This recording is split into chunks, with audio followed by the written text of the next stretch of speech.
نبات ميديا نبات ميديا نبات ميديا نبات ميديا نبات ميديا سلامت خاتتلتي نبات ميديا كما يكنيهم كما ياللهم أبززلهم سلام انتعنا نعاهم يخون نابلنا نلمون كم تلموت استفادالي تحسة تزلو مدبات كلنا شير لايك سبسكرايب ناقبرنا دما نزي يوتيوب channel أب معباي كل زكالنا كنقبر دقيمنا دقاقيمنا نتسوع كمزي أب دحري أب سئلي تريو زلهم مبل عسرا وعلى YPFDJ تخايد نيرو نعوز ملكة حزق زبالة مدب كهلوانا حابيرنا نكتاتلو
كمزي نكاتاتو لزلنا زو على زي وعلى منسيات هكدف YPFDJ كاب كلتا قصاب شدشتا ورحربعتا نايزي حزنيا زلنا عامتيو أب سويزرلاند زكايد زلو ناب كالي مسن نسجر دمات خاتتلتي نبات ميديا أبز ساعات زي أب إيتيبيا زلو سرعات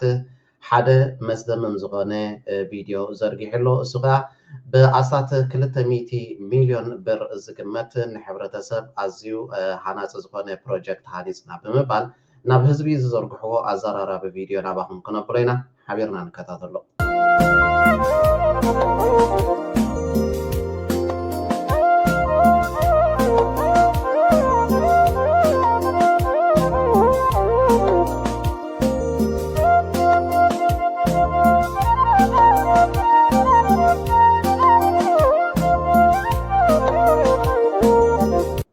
ነዚ ትሪእዎ ዘለኹም ብሻምብቆታት ብዕንጨይቲ ዝተሰርሐ ንሕብረተሰብ ኣዝዩ ዓብ ዝኾነ ፕሮጀክት ሰሪሕና እናበሉ ኣብዚ ሰዓት እዚ ኣብ ማሕበራዊ ሚድያ መስሓቅ ሸራፋት ኮይኖም ዘለዉ እንዳ ኣብየቱ ወዲ በሻሻ ብከምዚ ንሪኦ ዘለና መልክዕ ድማ ጀሪካን ኣብ ዕንጨይቲ ብምስቃል ፅሬት ናይቲ ከባቢ ንሕሉ ኣለና ብምባል እውን ኣዘራራቢ ዝኾነ ቪድዮ ዘርጊሖም ዘለዉ እዚ ከዓ እንታይ ዘርእየካ ስርቂ ወይ ድማ ብልሽውና ኣብቲ ሃገር ማዕረ ክንደይ ኣስፋሕፊሑ ከም ዘሎ ነዚ ክንድዚ ሚልዮናት ዝውድኡ ፕሮጀክት እውን ኣይኮነን 20-30 ዝኾና ገዛውቲ ሰሪሖም ብዕንጨይቲ ጀሪካን ሰቂሎም ነቲ ገንዘብ ብኸመይ ገይሮም እየጠፋፍእዎ ኣለዉ ድማ ኩሉ ህዝቢ ኢትዮጵያ እናተረድኦ ይኸይድ ኣሎ እዚ ጥራይ ዘይኮነ እውን ብሰንኪ ኩናት እስራኤልን ኣሜሪካን ኣብ ልዕሊ ኢራን ናይ ነዳዲ ቅልውላው ኣብ ኢትዮጵያ ብሰፊሑ ሽግር ኮይኑ ኣብ ዘለወሉ ሰዓት እንታይ ዓይነት ናይ መጓዓዝያ ኣማራፂታት ኣብ አዲስ አበባ ይጥቀሙ ኣለዉ ከዓ ነዛ ቪድዮ እዚኣ ናባኹም ከብላ ቅድም ያልኩት እንግዲህ በእንስሳት በጋሪዎች እንስሳት የሚሳቡ ጋሪዎችና በራሱ በእንስሳት ጀርባ የምናደርገው ትራንስፖርቴሽን ማበረታታት ነው ያለብን ማዘመን እንችላለን የአህያ ጋሪዎች አሉ የፈረስ ጋሪዎችን እሱን ያዘመን እንደ ትራንስፖርት አማራጭ ስራ ላይ እንዲውሉ የማድረግ ስራም እየሰራን ያለው በዚህ ጥሩ ውጤት ተገኝቷል ኣብ እዚ ሰዓት እዚ ኣብ ኢትዮጵያ ናይ ነዳዲ ፀገም ስለ ዘሎ እዚ ናይ ካሮሳ ወይ ድማ ናይ ዓረብያ ኣገልግሎት ድማ ነዳዲ ስለ ዘይወስድ ብከምዚ ንሪኦ ዘለና መልክዕ ዓብ ጥቕሚ ክውዕል ኣለዎ ስለ ዝተባሃለ ብከምዚ ትሪእዎ ዘለኹም ናብ ኣዲስ ኣበባ ናብታ ሰማይ ጠቀስ ህንፃታት ኣለዋ ኢሎም ዝጀሃሩላ ዝነበሩ ብዝሓለፈ እዋናት እቲ ምዕባለ እቲ ናይ መጨረሻ ምዕባለኦም ከዓ ንድሕሪት ናብ ዘመነ እምኒ ይምለሱ ኣለዉ ብከምዚ ንሪኦም ዘለና ዓረብያታት ተፃዒኖም ናብ ማእከል ከተማ ይኣትዉ ኣለዉ ምክንያቱ ነዳዲ ስለ ዘይውድኡ እቶም ነዚ ተሰኪሞም ዝኸዱ ኣፍራስ ይኹኑ ይወዱ ከዓ ሳዕሪ ስለ ዝቕለቡ ሳዕሪ ከዓ ከም ምንጪ ኣማራፂ ናይ ነዳዲ ኣብ ኢትዮጵያ ውሕስ ስለ ዝኾነ ብምባል እዮም ናብ ከምዚ ዓይነት ንምሽንቲ ገመል ንድሕሪት ተመሊሶም ንሪኦም ዘለና ገጢምዎ ዘሎ ስርዓት ዕሸል በሻሻ ምስ ሕፅረት ነዳዲ ተደሚርዎ ኣብ ኢትዮጵያ ብኩሉ መኣዝን ፍንው ህዝባዊ ናዕብና ምኽሳቱ ገፂ ይግስግስ ኣሎ ገስጋስ ፋኖ በቲ ሓደ ገስጋስ ኦላ በቲ ሓደ ዘይቅዱ ኩነታት ትግራይ በቲ ሓደ እዚ ዕሸል ንኢትዮጵያ ናብ ፍጹም ውድቕቲ ሃገር ይኽብኩም ኣሎ ብዝኾነ ኣብ ኢትዮጵያ ኣማይ ሰላማውያን ዝቐዘፈ ባህርያዊ ሓደጋ እናሃለወ ሰብ ዝብላዕ ዝለሓስ ኢኑ ብጥሜትን ውግእን እንዳተለለወ እዚ ዕሸል ቀዳማይ ሚኒስተር እቲ ኣብ ኢራን ዝረኣይ ዘሎ ኩናት ናብ ዞባና ናብ ኣፍሪቃ ወናጉዕዝዎ ክብል ይጌሹ ነይሩ እቲ ንሱ ዝጠልቦ ዝደለየ ይኹን መለሳት ዝጅልሕጦ ዘሎ ዶላራት ግና ሞትን ጥሜትን ህዝቢ ኢትዮጵያ እንሆ ብሹሻ ይቋስዮ ኣሎ ነዚ መረጋገፂ ክኾነና ድማ ልደቱ ኣያሎ ኢንተርቪው ገይሩ ነይሩ ምስ ናይዚ ኣወል ስዒድ ዝመሳሰል ወይ ድማ ልክዕ እዚ ኣወል ስዒድ ዝብሎ ዘሎ ዘረባታት ንዑ መራገዲ ዝኸውን ሕፅር ዝበለ ኢንተርቪው ወይ ድማ ቃለ መጠየቂ ገይሩ ነይሩ ናብኡ ከብለኩም እየ ልደቱ ኣያሎ ከዓ ንስማዕ እዮም ብልጽግና መንግስት ምናልባት ከትግራይ ጋር ያለውን ነገር አሁን ስታነሳው የነበረው ትግራይ በእጅ በቁጥጥር ስር ካልዋለች እንቅልፍ አልተኛም አይነት አማራጭ ነው ያለው ወይም ደግሞ አስተሳሰብ ነው ያለው ያልከውን ነገር በምን የሚቋጭ ይመስላል አሁን በያዘው በኢኮኖሚ ማድቀቅ ነው ወይንስ በቀጥታ ወደ ጦርነት የሚገባበት እድል አለ አሁን ያለው ሁኔታዎች ወዴት የሚያመሩ ይመስላል ክትሓቶ ዝፀንሐት ንልደቱ ኣያሉ እዚ ወዲ በሻሻ ትግራይ ከሓስኩ ድቃስ ትበሃል የብለይ ንድዩ ዝዛረብ ዘሎ ስኻውን ኮሚልካ ተዛሪብካ ነርካ ብኸመይ እዩ ብኩናት መንገዲ ድዩ ዋላ ብቁጠባዊ መልክዕ ዲ ንትግራይ ኣብ ቁፅፅሩ ከእትዋ እንታይ ርኢቶካ ትብለላ ንስማዕ እዮም አንደኛው አሁን ያልሻት ነገር ትግራይን በቁጥጥር ስር ካላደረኩ ተኝቼ አላደርኩም የሚለውን አንድ የትግራይ ተወላጅ መጠራጠር አለበት ብያለሁ በዚህ ላይ ብይታ ያለው ሰው እውነታውን አልተረዳው ለዚህ ነው የሚያሳዝነኝ አሁን አንዳንዶቹ ከትግራይ ወጥተው አዲስ አበባ መጥተው ከብልጽግና ጋራ ከዶክተር አብይ ጋራ አብረን ሰርተን የትግራይን ችግር እንፈታለን ሲሉ በጣም የሚያስቀውና የሚያስገርመው ከዛም አልፎ የሚያሳዝነው ለዛ نظام ناب አዲስ አበባ ይኹን ወይ ድማ ናብ ሰላም ሓይሊ ዝበሃል ብትስርዓት እዚ ተመዊሎም ዝንቀሳቀሱ ዘለዉ ሓይልታት ዝኸዱ ዘለዉ ተጋሩን ዝትሪእዎ ዘለኹም ሓበሬታ ይዝህቦም ዘሎ ብጣዕሚ እዮም ዘሕዝኑ ምክንያቱ ናብ ከመይ ኩነታት ትኸይዳላታ ኢትዮጵያ ትበሃል ንባዕላታ አዲስ አበባ ትበሃል እውን ኣብ ከመይ ደረጃ ክትወድቕ ክትክእል ክፈልጡ ስለ ዘይከኣሉ እዮም ብጣዕሚ እዮም ድማ ዘሕዝኑ እናበለ እዩ ዝገልጾም ዘሎ አሳፋሪ ነገር ስለዚህ ማንም ትግራይ ተወላጅ ይሄን እውነታ መገንዘብ አለበት ይሄን ካልተገነዘበ ሪያሊቲውን አላወቀው ካላወቀው ደግሞ በመፍትሄው ዙሪያ ተገቢ ድርሻ ሊኖረው ይችላል ብዬ አላም ስለዚህ ወዴት ነው የሚሄደው የምትዩ ያየነው እኮ ነው ወደ ጦርነት የመግባቱ እድል ሰፊ ነው بحفشو نظام ناي تግራይ ተወለቲ ናብ ውሽጢ ኢትዮጵያ ፍላይ ድማ ናብ አዲስ አበባ ዝኸዱ ዘለው እቲ ኩነታት አይርድኦምን ዘሎ አስፊሖም አይጥሙትን እዮም ዘለው ኢዲ ገልጾም ጸኒሑ بحفشو ግን እቲ ስርዓት ውዒሉ ሓዲሩ ናብ ኩናት ከመርሕ ከም ዝኽእል ከዓ ግምታቱ አቀሚጥ ኣሎ ይሄ መንግስት ፕሪቶሪያንም ሲፈርም ከዛም ባለው ሂደት የተሻለ ጊዜ ነው እየጠበቀ የነበረው ያችን የጦርነት አጀንዳዬን የማንበርከክ አጀንዳዬን ተፈጻሚ ዳደርጋት እንድችል የሚያመቸኝ ጊዜና ሁኔታ መቼ ነው ብሎ እየጠበቀ ነው ነበር ድሕርቲ ውዕል ፕሪቶሪያ ዝበሃል ምስ ሓይልታት ትግራይ ዝፈረመ ተኩስ ደው ናይ ምባል ውዕል ክሳብ ሕጂ እቲ ስርዓት ግዜ ጥራይ ዝፅበ ዘሎ ከመይ ገይረ ንትግራይ ከንበርክኻ ይኽእል ከመይ ገይረ ኣብ ትሕቲ ቁፅፅረይ ከእትዎም ይኽእል እናበለ ግዜ ጥራይ ዝፅበ ዘሎ እና ኤኒ ታይም ያቺ ሁኔታ ተፈጥራለች ብሎ ሲል በጦርነት መቀጠሉ አይቀርም ኣብ ትሕቲ ዝኾነ ይኹን ሰዓት ድማ እታ ትግራይ ትበሃል ክልል ደኺማ ኢሉ ኣብ ዝኣመነሉ ወይ ድማ ኣብ ትሕቲ ቁፅፅረይ ከእትዋ ኢሉ ኣብ ዝመደበሉ ግዜ ኩናት ክኸፍት ከም ዝኽእል ከዓ ኩሉ ሰብ ክስሕቶ የብሉን አሁንም ለዛ ነው ከበባ እየፈጸመ ያለው ዝግጅት እያደረገ ያለው እያንዳንዷን ዕለት ነው ለጦርነት ዝግጅት እያደረገ ያለው ጠቅላይ ሚኒስትሩ ሚድል ኢስት እንዲህ አይነት ክራይሲስ ውስጥ ገብቶ ብቸኛ መሪ ነው አውሮፕላን አስነስቶ ዱባይ ይሄዳል مزاناي اكتيفيست اول سعيد تسامع زبلنا يا زربا دما ازيا ابزي تفطيرو زلو ميدل ايست زبحال كونتات كات مجمريا غزي نفاري طالعيدو ناب دبي وي دما حبرات امارات عرب زقاده انكو مراحي نسو طراي ለዱባይ መንግስት አስቦ ይመስልሻል አይደለም ለሚያካሂደው ጦርነት ከዱባይ የሚገኘው ገንዘብና መሳሪያ መቋረጥ የለበት መቀጠል አለበት ለዚህ የፈለገውን አይነት ሪስክ መውሰድ ይወስዳል ይሄን ነው ያይ ዘሎ ሽግር ወይ ድማ እቲ ኣብ መንጎ እስራኤልን አሜሪካን ኣብ ልዕሊ ኢራን ዝካየድ ዘሎ ኩናትና ብቀርኒ አፍሪካ ንኸስሕቦ ንሱውን ብናቶም ድጋፍ ኣብዚ ከባቢ ኩናት ክኸፍት ዕግርግር ክኸፍት ድሌት ከም ዘለዎ መርኣያ እዩ ምክንያቱ ነዚ ዝኾነ ይኹን ዋጋ ክኸፍለሉ ከዓ ቁርብ እዩ ይብለና ኣሎ ልደቱ አያሎ እና ይሄ መንግስት ሌት ተቀን እየሰራ ያለው የጦርነት ዝግጅት ነው ልማት እኮ ከቆመ ቆይቷል ለዚህ ነው እኮ አበባ መትከል ችግኝ መትከል የኮሪደር መብራት ማብራት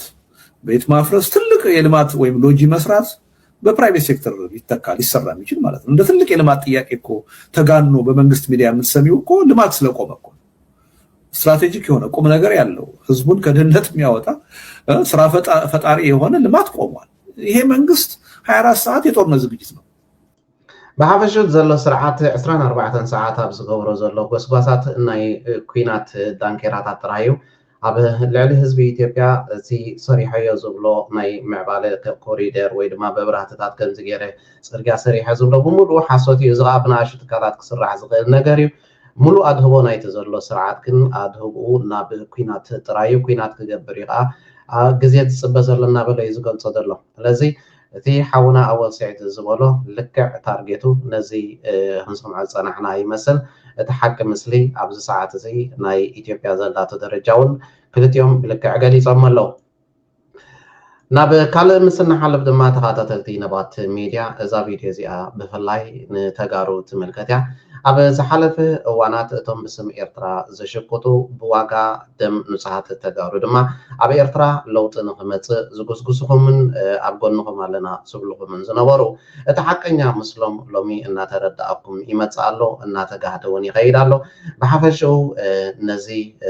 ዝስዕብ ቪድዮ እንተሰማዕኩሞ ከዓ ተመራፂ እዩ ነዛ ቪድዮ እስከ ንስማዕ እያ ናይ ወዲና ናዝ ተረፈ ብዘረባ ደረጃ ዝተረፈ ነገር የለና ብታ ዝጠቀስካ ሓንቲ ኣገዳሲት ምዚ ዝመፅእ ዘለው ወለዶዮም ዝበኣሱ ዘለው ብመንገዲ ናይቲ ፅምዶ ዝበልካያ ምስ ኣገዳሲት እያ ብቀዳማይ እውን ትንክፍ ኣቢልና እዚኣ እታ ቀንዲ ዝኾነ ይኹን ትግራዋይ ክሰምዓ ዘለዎ ኩላህና ኤርትራውያን እውን ነዚ ቪድዮ እዚ ሸር ክንብሎ ይግባአና እቲ ትማሊ ብስም ተጋሩ ዝሽቅጥዎ ዝነበሩን ረብሓናቶም ምዃኑ እውን ከስተውዕሉ ስለ ዘለዎም ተጋሩ እንታይ ዓይነት ፈኸራ ከይፍክሩሎም ኣለው እዚ ፈኸራ እዚ ናይ ሕልሚ ፈኸራን እዩ ግን ካብኡ ናብኡ እቲ ናቶም ውሽጣዊ ኣተሓሳስባ ክፍለጥ ስለ ዘለዎ ፍላይ ተጋሩ ነዚ ቪድዮ እዚ ደጊምና ፅሊሎም ክሰምዕዎ ከዓ ንሕብር እዚኣ እንታይ መሲላትካ ጆሲ ኤርትራ እዚ ዘሎ ብኤርትራ ዘሎ ጋዕገልጠም ኣብ ሓንቲ ህይወት ናይ ወዲ 80 ዓመት እያ ተንጠልጢላ ዘላ ኣብ ኢሳያስ እድታ ሓደ ግዜ ዘይሓጊ ብዕራይ ኣይለክምካ ዝበልናዮ ንመሓሪ ንሳ ኣነ ክነግረካ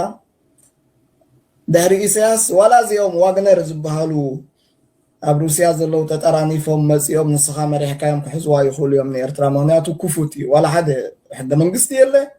ዝኾነ ዝቕይደካ ነገር የለን ኣነ ኤርትራዊ ሓይልለኒ ኢልካ ኮፍ ክትብል ትኽእል እሞ እንታይ ዳ ይፀጊመኩም እንታይ ስለ ዝኾንኩም ዳይኹም ከድኩም ኣብ መሬት ኢትዮጵያ ይኹን ዋላ ኣብ ሱዳን ይኹን ዋላ ኣብ ካሊእ ይኹን ስለምንታይ ዳይኹም ዳ እሞ ከድኩም ባዕልኩም እንድሕር ዝከኣል ኮይኑ እቲ መንግስቲ እንድሕር ፈርካሽ ኮይኑ ዝኾነ ነገር ሓይል እንድሕር ዘይብሉ እንታይ ኮንኩም ዳ ዘይትኸዱ እንታይ ኮንኩም ዳ ኣብዛ ስክሪን ኮንኩም ጥራይ ኮፍ ኢልኩም 24 ሰዓት ትፍክሩ ከምዚ እናገበሩ እዮም ድማ ሂወት መንእሰያት ዝፅይቁ ከምዚ እናገበሩ እዮም ድማ መጻኢ ናይዞም ኣብ ደገ ዘለው መንእሰያት ዘበላሹ ብዋጋ ናይዞም ሂወቶም ዝበላሹ ዘሎ መንእሰያት ካንሶም ይነብሩ ብልሳኖም ዝብልዎ ብተግባር ግን ኣይገብርዎን እዮም ንኸይድ ብዛዕባ ተጋሩ ዝበልዎ እውን ንስማዕ እዮም ولا حنت نجر يلن ولا حنت نجر يلن بزعبة حجاونت زي حجاونت زباهل يلن أبكم زغونتات تجارو أنا غنجرك بزاناتي من قدي مس إسياس اندهر ثانيهم كاب شعبية بشه أسفي كم نجدد بمرأة ومنا عنجمر زي نفخر عن نجلا يكونن مسألة سن حسب مسألة سن حوجن نخمس زغون محرتي يبلنا ولا نسألنا ولا نتمسو السنة سلازي تجارو جي يصير فيهم على فيسبوك ده ليه يصير في اللي زغون السب تحنت نجار كله سب كفلت أزلوا وجن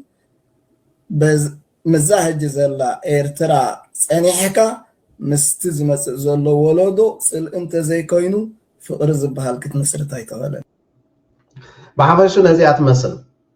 معرف اندي نتفقات تجارو بوشتي يصرحوا كم زنبورن يصرحوا كم زلون لعلت زخنا يكون مرقاقسي يلن بفلاي دما كساب حج زي تردعكم زصنحي احواتنا مسومي يحجزنا يم تبلو زنبوركم تجارو كابز زربازي تمهارو ازيام فتيمهم زيكونوا بواقع نصحات من اسياتنا يتجارو بواقع موتن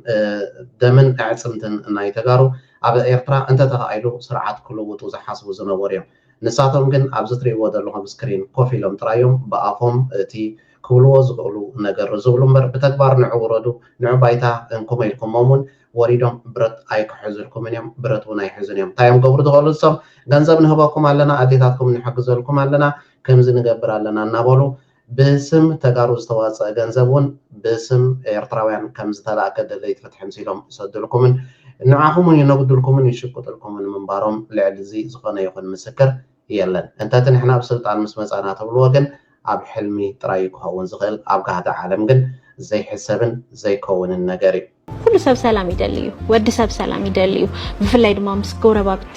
ኩሉ ሰላም ይደልዩ እና ነገር ግን ኩናት ብቻ እንዳ ተዛረቡ ዝነብሩ ክነብሩ ዝደልዩ ነው ብፍላይ ናይ ህዝብ ትግራይ ናይ ኤርትራን ሰላም ብጣዕሚ ዘሕምሞም ዘይዋሓጠሎም እቲ ሰላም ድቃስ ዝኸልኦም ንምንታይ ተጻሚዶም ጽምዶ ብስሩ እትቃል ካፍቲ ቃል ጀሚሮም ዝቃወምዎ ነው ጽምዶ ማልታይ ማለት እዩ ኢሎም ማዓልት እንዳተንተኑ ዝውዕሉ ነው which is ኩሉ ግዜ በቃ እንዳተታኾሰ ነخنበር እንዳደመየ ነخنበር ሕሉፍ ነበሩ ታሪካት እንዳልዓሉ ወይ ሕሉፍ ቅድም ሕዚ ስኻ ሕዚ ጽምዶ ኢልካ ኣለኻ ዘረሰናይ አባል ጽምዶ ኢልካ ነለኻ which is ሰላም እዩ ጽምዶ ብትዝርድአና ትርጉም ማለት እዩ ናይ ቀደም ስኻል ተዛረብካዩ ኾኒ ኽእል ወይ ዓወል ወይ ናይ ካልኦት እንዳምዘዙ እዚ ኮ ይብሉ ነይሮም ونحن ون سرحنا يو زينا خوني خليو سو حالفو ሰላም ኾን ነው ክንብል ከለና ኖ ሰላም አይትኾኑን በቃ ዕድመ ልክዕኩም እንዳተታኾስኩም እንዳተቃተልኩም ክትነብሩ አለኩም ዝብሉ ድማ ነውና ምናልባት እዚ ፍርሕ እዚ ካብ ምንታይ ዝመፀ እዩ ምስ ጎረባብቲ ሰላም ምዃን ፍላይ ድማ ናይ ኤርትራን ናይ ትግራይን ሰላም ድቃስ ለሰኣኖም ወገናትና ካብ ምንታይ ልምንጭ እዩ ፍርሖም ትብል ናይል ሚድያውን ኣብ ዝሓለፈ እዋናት ብዙሓት ካብዞም ንሕና ተቃወምቲና ንሕና ከምዚና ዝብሉ ዞም ክንሰምዖም ፀናሕናውን ብዙሕ ሽግራት ክመፃ ፀኒሑ እዩ ምክንያቱ ሰላም እየ ዝደሊ ምስ ህዝቢ ኤርትራ ኩናት ኣይንደልን ኢና ስለዝበለት ከምኡ ኢላ እውን ትጉስጉስ ስለዘላ ንዕኡ ዝምልከት እውን ሓውና ዘረሰናይ ግርማይ እውን ግብረ መልሲ ሂብሎ ናብኡ ከብለኩም እየ ንስማዕ እዩ ሕጂ ሓደ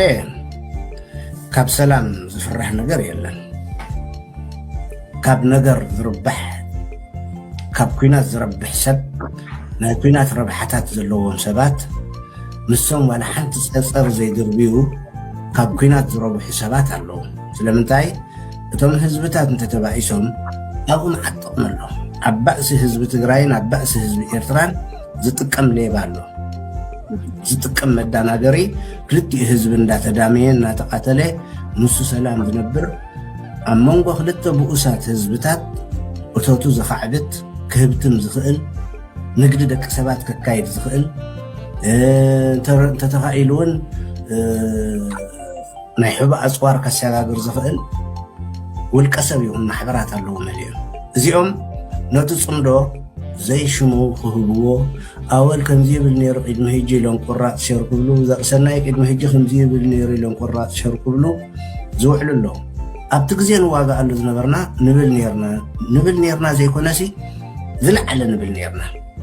ስለምንታይ ከምኡ ንክኸውን እንዲ ትኩናት መፅኡ ድሕሪ እቲ ኩናት መፅኡ ኣብቲ ኩናት ጸሎት ኣይትገብርን ኢኻ ጸሎት ዝገብር ዝገር ዝሃቦ ኣሎ እቲ ጸሎት ዘይገብር ኣብትን ተፋታተን ናይ ተፋታተን መድረኽ ዝፈልጥ ሰብ ከዓ سؤالي سؤالات هاي قبرني لما تاي نيرنا كوينا وتهدرات نواقع نيرنا زوم هجي بدقو خينهم ززارو بزلو سلامة يدلني صندوق خنزي وزلو تمالم سنة ينورنا يواقوني بوغن هنا بوغن إرثراويان كزار كابزي بمغصال دمات خاتتلتي نبات ميديا حسر زبالت قطمي علمو حبيرنا نسمعيا هاتف عزف زبل وقحت المتى يغنبل يزلو أحد لا يوعل عدليكا نسب حدر سمر أب عسرنا عسر أي فننقل متنقعتان هبك لنا قونا بالله ماله فتنقع انتاي مالتي غير كاب امت بيت كان هاجر كان وطعي منفس منافستي مغا كابز عد تاريخ عد سبوت عد سبقنات انستي مصاوت معرباويان دق بقى مندو حصورات شنوتي ودب غدفا فوق تنقرتي قال بقال كتحتر قال مبلت زارتي دقلات ناي هبي زرعتي همولهم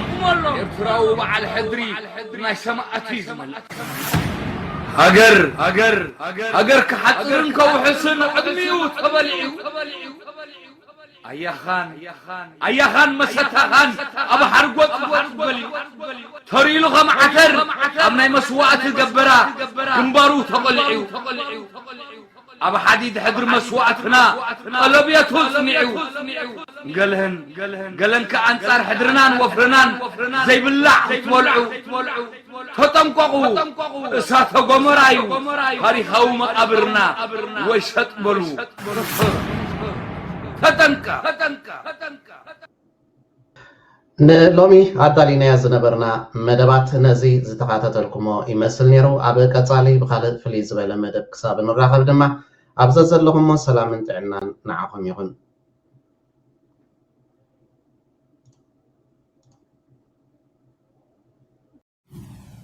نبات ميديا